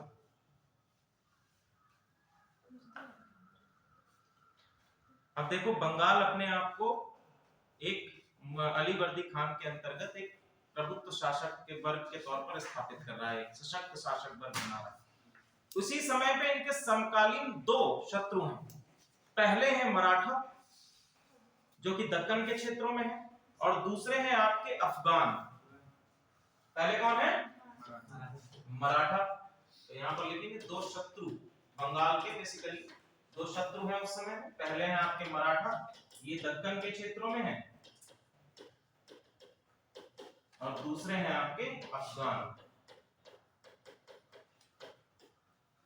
जो कि बेसिकली बिहार के क्षेत्र में अभी भी स्थापित है। ठीक है, मराठों के साथ में ये एक संधि करता है जिसमें कि मराठों को 12 लाख रुपए प्रतिवर्ष ये देगा, प्रदान करेगा। ठीक है, मराठों और इनके बीच में एक संधि हुई जिसमें संधि में कहा गया 12 लाख रुपए प्रतिवर्ष दिए जाएंगे मराठों को। ठीक है, 12 लाख रुपए प्रतिवर्ष मिलेंगे, आप हमारे टेरिटरीज में हमला नहीं करेंगे। ठीक है, अफगान की बात करें तो अफगान के साथ में इनका संघर्ष लंबे समय तक चलता है, लेकिन 1748 में जाकर ये खत्म हो जाता है। ठीक है, इसके बाद अली वर्दी खान का नाती है सिराजुद्दौला। ठीक है, सिराजुद्दौला 1756 में बंगाल में स्थापित होता है। 1756 में। इसकी आगे की कहानी आप लोगों को पता है ना? 1756 में आपका कौन आ गया? सिराजुद्दौला। इसके आगे की कहानी तो पता ही है, पता है ना? 1756 में ये आया, फिर 1757 में क्या हुआ? प्लासी का युद्ध हुआ। ठीक है, फिर मीर जाफर आया, फिर मीर कासिम आया। मीर कासिम के बाद आपका बैटल ऑफ बक्सर हुआ। फिर बंगाल, बिहार और उड़ीसा में अंग्रेजों को दीवानी मिल गई, और उसके बाद जो है बंगाल का हिस्सा अंग्रेजों के आधिपत्य में आ गया। क्लियर? अब आगे हम लोग देखेंगे अवध। ठीक है, बंगाल हो गया, हैदराबाद हो गया, अब आ जाते हैं अवध पे।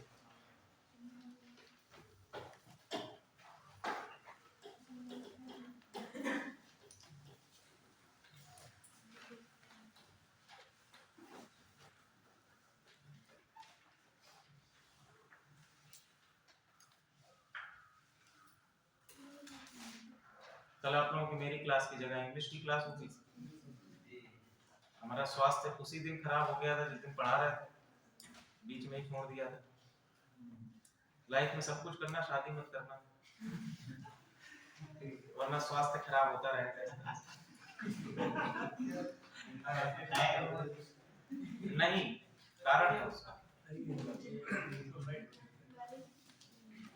देखो इतने सारे काम हो जाते हैं ना शादी वाले घर में, ना सोने का मौका मिलता है, ना इधर उधर जाने का मौका मिलता है, आपके सारे ही कार्य अस्त व्यस्त हो जाते हैं। अब इसी महीने में मेरी शादी है, उसके कारण जो है, धन्यवाद, मैं कह तो रहा हूँ सब कुछ करना, शादी मत करना। इसके लिए भी तुम लोग बधाई दे रहे हैं, मतलब बर्बादी के लिए भी बधाई को देता है क्या?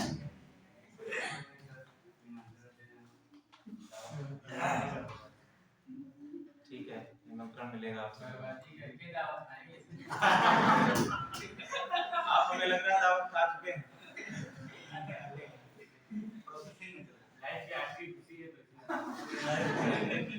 बहुत अच्छी बात है। चलो अब हमारी हो रही है, हम तो दुआ करेंगे सबकी हो। ठीक है, इसमें लिखिए अगला अवध। ठीक है, अवध में देखिए हमने बात को बताया भी था कि जब मोहम्मद शाह रंगीला अवध का शासक बनता है, ठीक है, तो मोहम्मद शाह रंगीला क्योंकि रंगीन मिजाज का आदमी था, ठीक है, अपने आसपास के क्षेत्रों में उसने अधिक ध्यान नहीं दिया, तो इसी समय में मोहम्मद शाह ने सादत खां को अवध का सूबेदार नियुक्त किया था। किसको नियुक्त किया था? सादत खान को अवध का सूबेदार नियुक्त किया था, अवध का सूबेदार नियुक्त किया। अब जब सादत खान को अवध का सूबेदार नियुक्त किया तो सादत खान ने अपने आप को स्वतंत्र करने की कोशिश करी, ठीक है। सादत खान को जब ये मौका मिला कि हम अवध को स्वतंत्र कर सकते हैं, तो उसने अपने आप को स्वतंत्र कर लिया।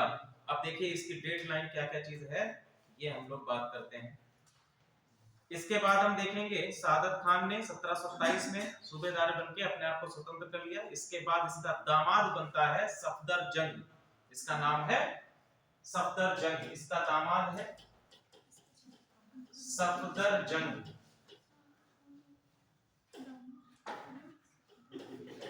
क्या हुआ बेटा? दामाद सफदरजंग 1748 में, ठीक है, 1748 1748 में शासक बनता है और साथ ही साथ ये मुगल शासन का वजीर भी बनता है, ठीक है, मुगल शासन का वजीर भी बनता है, वजीर भी बना, ठीक है, वजीर बन गया मुगल शासन का। आगे देखते हैं, इसके बाद सफदरजंग के बाद अगला हमारा लीडर आता है शुजाउद्दौला, ठीक है, शुजाउद्दौला। अगला लीडर कौन है? शुजाउद्दौला है, जो नवाब बनता है अवध का। शुजाउद्दौला के समय की एक दो घटनाएं बता दी। शुजाउद्दौला का जो समय, इस समय पर किसका आक्रमण हुआ था? अहमद शाह अब्दाली का, ठीक है। तो शुजाउद्दौला जो है अहमद शाह अब्दाली की सहायता करता है, ठीक है। पहला इसने काम क्या किया? शुजाउद्दौला ने अहमद शाह अब्दाली की सहायता करी। दूसरा इसने क्या किया? मुगल बादशाह अली गौहर को शरण भी दी। मुगल बादशाह अली गौहर को शरण देता है। पानीपत के युद्ध में, पानीपत के तृतीय युद्ध में अहमद शाह अब्दाली की सहायता करता है। 1762 में वजीर भी बनता है और साथ ही साथ 1762 अली गौहर कौन है? आपके मुगल वंश के शासक हैं। अली गौहर को शरण प्रदान करता है, ठीक है। ये पानीपत के तृतीय युद्ध में क्या लिखा? पानीपत के तृतीय युद्ध में अहमद शाह अब्दाली अहमद शाह अब्दाली को सहायता दी। ठीक है, इसी के समय में एक और घटना होती है 1764 का बक्सर का युद्ध। ठीक है, 1764 का बक्सर का युद्ध भी इसी के समय में हुआ। और इसके बाद क्या हुआ भाई बताओ जरा? इलाहाबाद संधि। और इसी ने शरण किसको दी? मीर कासिम को भी शरण दी। ठीक है, इसी के समय में इलाहाबाद की संधि। इलाहाबाद की संधि डालो, संधि में क्या क्या चीजें हैं वो लिख लो। पहला, 50 लाख रुपया अंग्रेजों ने लिया है इलाहाबाद संधि के अंतर्गत।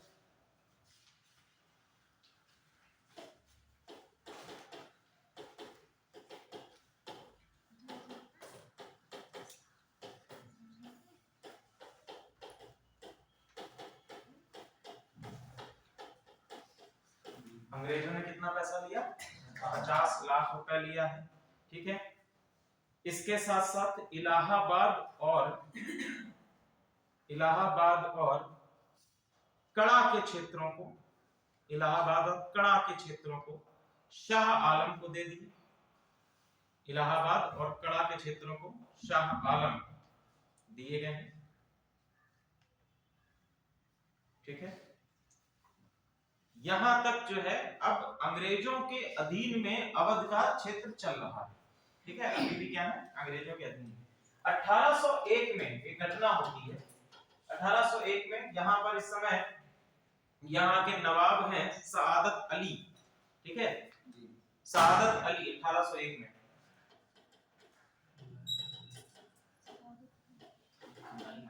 ये दूसरे सआदत अली हैं। यहाँ पर अंग्रेज इनके साथ में सहायक संधि करते हैं और सहायक संधि से अंग्रेजी सत्ता में इनका विलय हो जाता है। अंग्रेजी सत्ता में विलय, ये हम लोग पढ़ेंगे जब अंग्रेजों को पढ़ेंगे, तब हम देखेंगे कैसे एक्सटेंशन चल रहा है, क्या क्या पॉलिसीज उनकी। ठीक है, सहायक संधि। सबसे अंतिम नवाब लिख लीजिए, अंतिम नवाब, अवध के अंतिम नवाब कौन है? हाँ,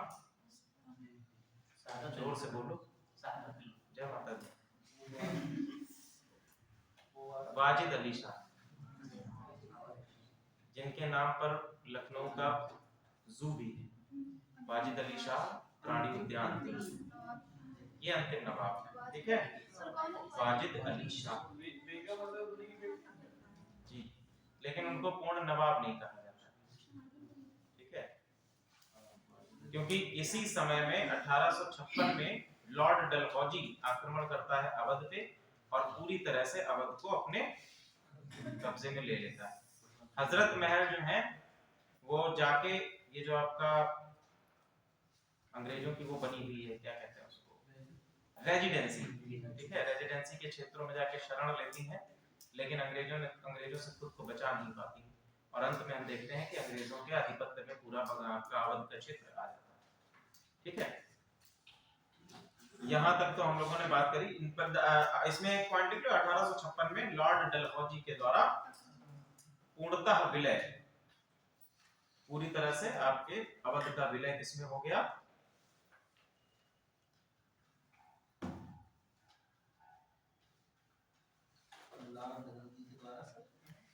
लॉर्ड डलहौजी के द्वारा पूर्णतः विलय। अभी सर पढ़ाएंगे थोड़ी देर।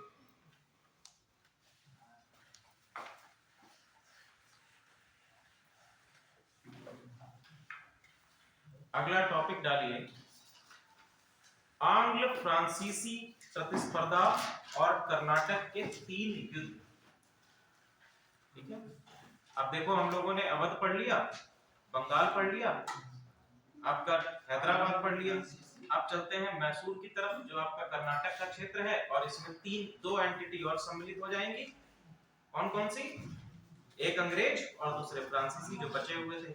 डेनिश लोगों का ज्यादा कोई मतलब है नहीं, क्योंकि उनके द्वारा ऐसा कोई चेंजेस या बदलाव हिस्ट्री में नहीं किए गए। ठीक है, जो छोटे मोटे हैं फैक्चुअल क्वेश्चंस बनते हैं उस पे, वो हम आपको बताएंगे। तो लिखिए, लिख लिया? आंग्ल फ्रांसीसी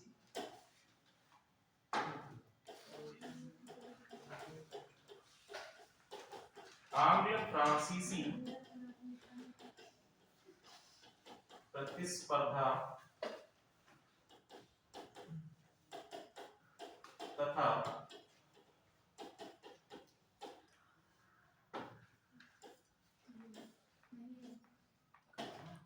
तीन कर्नाटक युद्ध।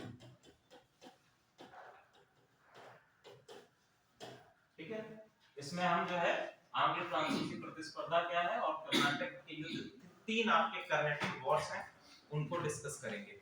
ठीक है, तो सबसे पहले हम लोग ये डिस्कस कर लेते हैं ईस्ट इंडिया कंपनी या अंग्रेज क्या है। ठीक है, तो सबसे पहले इसमें वर्ड जो आपका आ रहा है अंग्रेज, एंग्लो। ठीक है, इसका मतलब ये आंग्ल फ्रांसीसी मतलब कि एंग्लो फ्रेंच वॉर। ठीक है, एंग्लो फ्रेंच आपका स्ट्रगल है। अब इसमें कौन कौन से एंटिटी सम्मिलित होंगी, एक आपके अंग्रेज होंगे, दूसरे आपके फ्रांसीसी होंगे। तो सबसे पहले हम लोग अंग्रेजों को देख लेते हैं कि अंग्रेज भी क्या है।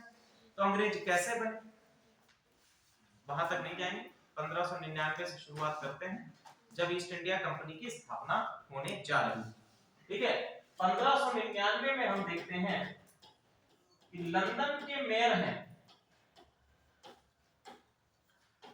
ठीक है, लंदन के आपके मेयर हैं, नाम लिखो, लॉर्ड मेयर। इन्होंने व्यापारियों की, जो आपके यूरोपियन व्यापारी हैं, इनकी एक सभा बुलाई। ठीक है, इनकी एक सभा बुलाई और कॉर्पोरेशन सिस्टम पे, लंदन के मेयर है लॉर्ड मेयर। ठीक है, लॉर्ड मेयर, इन्होंने लंदन के व्यापारियों की सभा का आयोजन किया। सभा का आयोजन ये करते हैं और इस सभा में ये एक प्रस्ताव पारित करते हैं जिसके अंतर्गत कहा गया कि हम सहयोगी संगठन की स्थापना करेंगे। सहयोगी संगठन की स्थापना करेंगे। ठीक है, सहयोगी संगठन, या हम इसको कोऑपरेटिव सोसाइटी कह सकते हैं। कोऑपरेटिव सोसाइटी, कोऑपरेटिव सोसाइटी है जो आपकी कंपनी है, जो कंपनी बनेगी वो किस पर आधारित होगी, सहयोगिता पर या कोऑपरेशन पर आधारित होगी। और एक नई कंपनी यहां पर बन के आती है, नाम लिखिए, the governor of company, sorry, the governor and merchant of London, the governor and merchant of London trading into east India. Trading into east India, इसको इंग्लिश में ही लिखिएगा, हिंदी में ये क्या ही इसका ट्रांसलेशन करेंगे।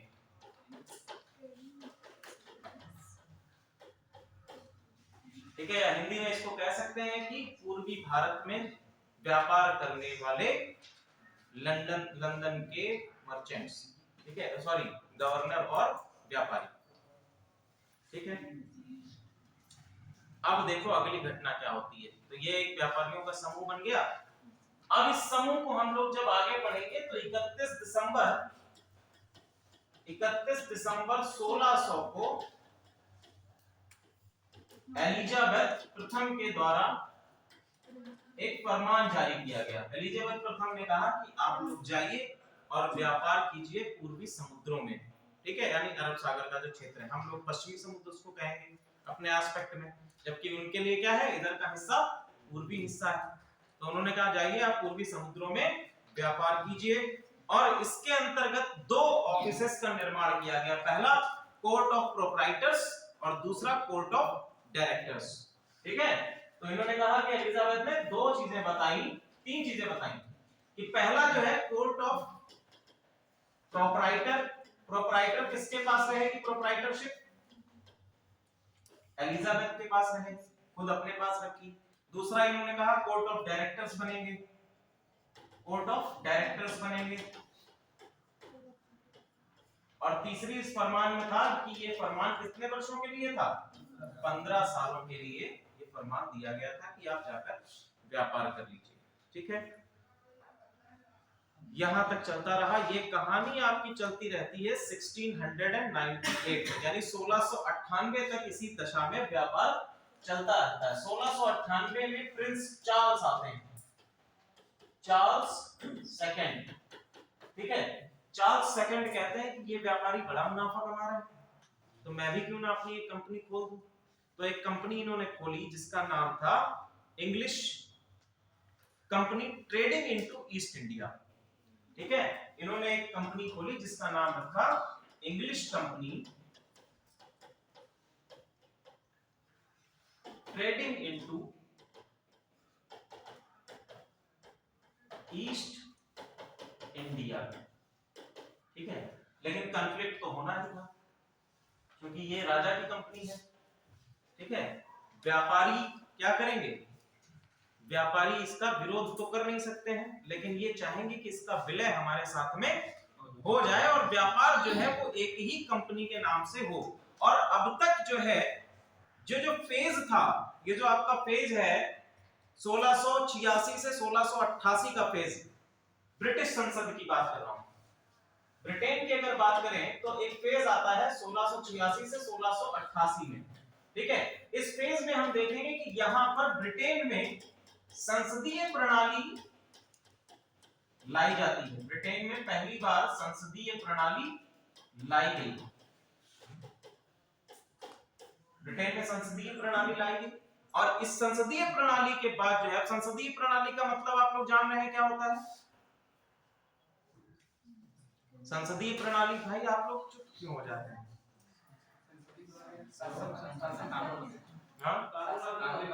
शासन का, शासन के तौर पर लोकतंत्र प्रणाली तो है, लेकिन संसदीय प्रणाली क्या है?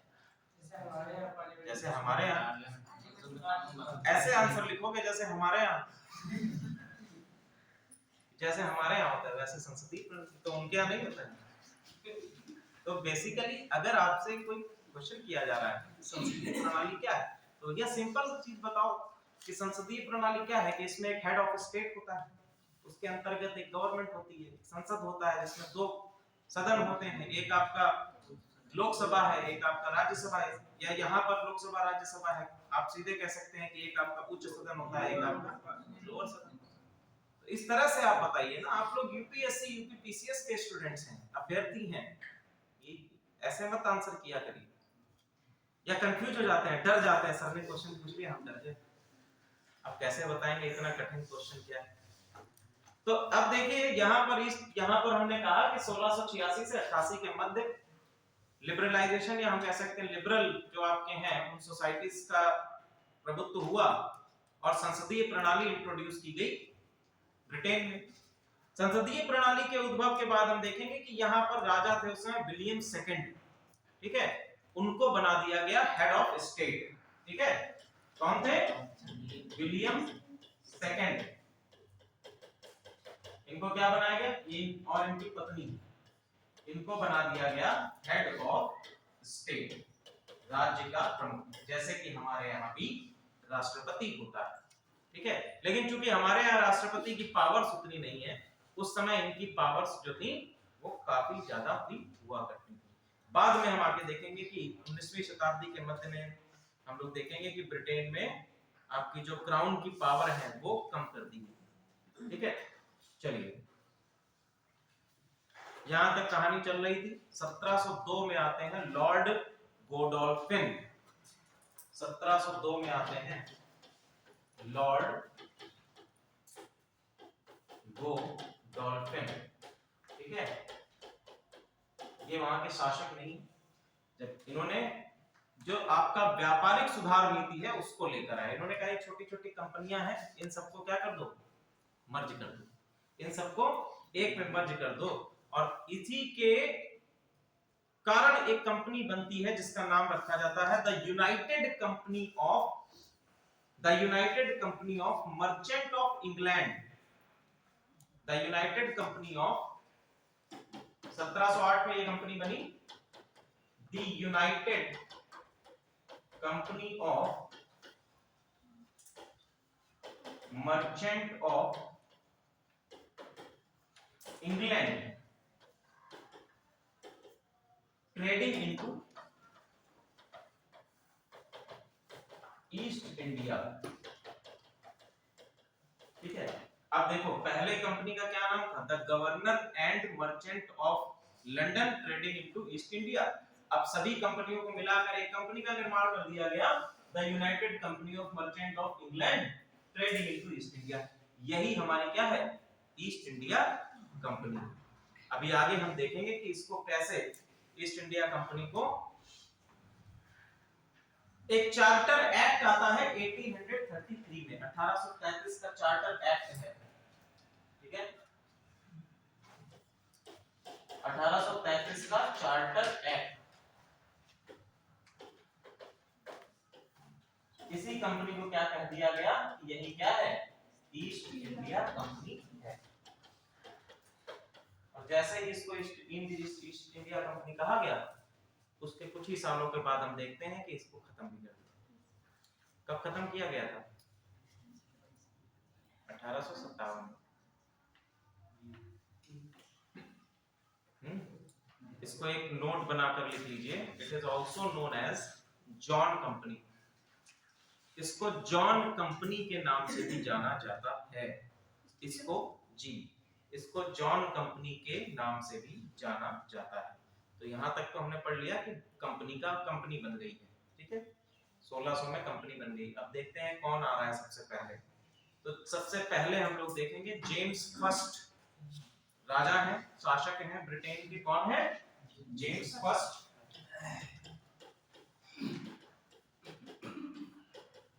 और इन्होंने किसको भेजा, विलियम हॉकिंस।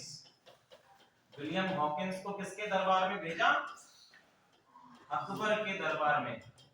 ये समकालीन किसके हैं, यहां पर ध्यान दीजिएगा, कंफ्यूज मत हो जाइएगा। ये समकालीन हैं अकबर के।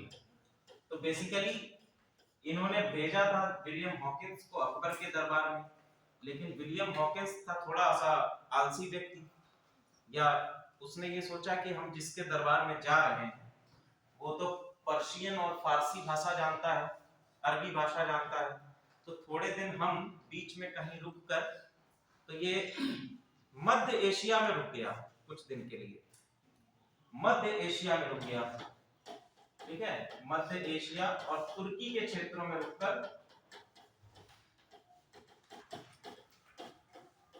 और तुर्की के क्षेत्रों में रुककर ये क्या करने लगा, अरबी और फारसी भाषा को सीखने लगा। सोचा इसने जिससे जा रहे हैं तो बात तो करनी ही पड़ेगी, तो हम अरबी और फारसी भाषा भी सीख लें। तो ये वहां रुककर जो है अरबी और फारसी भाषा का अध्ययन करता है। ठीक है, कब पहुंचता है ये भारत, 1608 में सूरत के तट पर पहुंचा। ठीक है, विलियम हॉकिंस 1608 में सूरत के तट पर पहुंचता है, तट पर पहुंचा। इसके जहाज का नाम था हेक्टर। हेक्टर क्या है, इसके जहाज का नाम है। सूरत पहुंचा। अब सूरत पर पहले से आधिपत्य किसका था, फ्लैशबैक में जाइए, पुर्तगालियों का। ठीक है, तो पुर्तगालियों ने इसको देखते ही इसको बंदी बना लिया। ठीक है, जैसे ये पहुंचा तो इसको क्या कर लिया, बंदी बना लिया।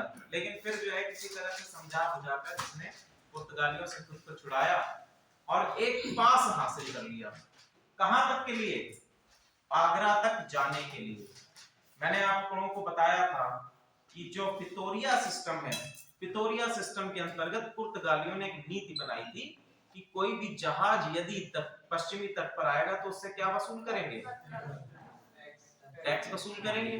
ठीक है, तो इसने कहा कि हम आपको टैक्स भी देंगे, हमें एक पास दे दीजिए, कहां तक जाने का, आगरा तक जाने का। तो किसी तरह से इसने पास ले लिया और यह आगरा में किससे मिलता है जाकर। अब तक जो है वो बदल चुका था सिनेरियो, आया था अकबर को मिलने, लेकिन जब ये पहुंचा तो इसे कौन मिला, जहांगीर मिला।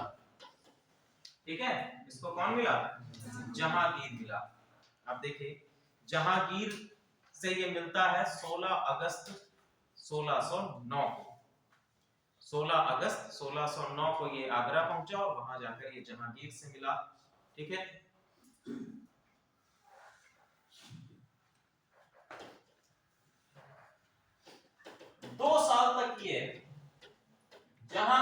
दरबार में रहता है, ठीक है।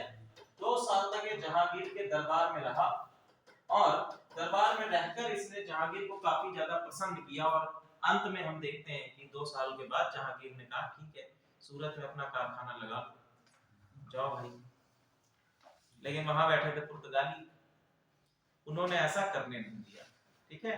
तो हम लोग इतिहास में पढ़ते हैं कि पहली प्रपोज्ड फैक्ट्री सूरत में थी लेकिन वो स्थापित नहीं की जा सकी, केवल उसकी अनुमति मिली थी लेकिन उसकी स्थापना नहीं की जा सकी। तो पहली क्या थी 1608 में, दूसरी आप 1611 मसूलीपट्टनम, मसूलीपट्टनम 11 मसूलीपट्टनम। अच्छा जहां पर डच हम लोग पढ़ रहे थे वहां पर एक अभी लिखवा दें, पीछे मत पढ़ो, ठीक है, करवा दें, एक चीज छूट गई, ठीक है। 1612 में सूरत, 1611 में मसूलीपट्टनम, 1612 में सूरत है और इसके बाद है 1621 में आ जाइए। 21 में 3 व्यापारिक केंद्रों की स्थापना की गई अंग्रेजों के द्वारा। पहला है बदायूं, बदायूं के बाद अहमदाबाद और अहमदाबाद के बाद है आगरा। ये व्यापारिक केंद्र हैं अंग्रेजों के। 1621 में बदायूं, अहमदाबाद और आगरा, ठीक है। 1632 में हम लोग देखते हैं गोलकुंडा का एक शासक है, हाँ गोलकुंडा का एक शासक है 1632 में। गोलकुंडा, गोलकुंडा का शासक कौन है? अब्दुल अहमद शाह, अब्दुल कुतुब शाह,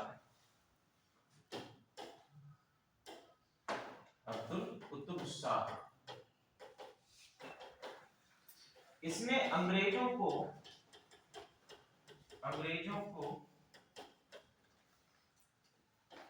गोल्डन फरमान जारी किया, गोल्डन फरमान या स्वर्णिम फरमान जारी किया। स्वर्णिम फरमान जी, स्वर्णिम फरमान इसको क्यों कहा जाता है? स्वर्णिम फरमान इसलिए कहा जाता है क्योंकि इस फरमान के बदले गोलकुंडा का शासक जो है अहमद कुतुब शाह, इसने अंग्रेजों से 500 पगोड़ा प्रति वर्ष लेने की बात कही थी, ठीक है। क्या कही कि 500 पगोड़ा, पकौड़ा नहीं है, ठीक है, पकौड़े नहीं ले रहा है, 500 प्रति वर्ष लेगा, 500 पगोड़ा प्रति वर्ष। अब देखिए पगोड़ा जो है ये क्या है?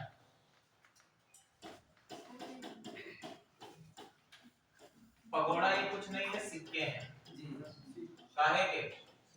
सोने के सिक्के हैं, ठीक है।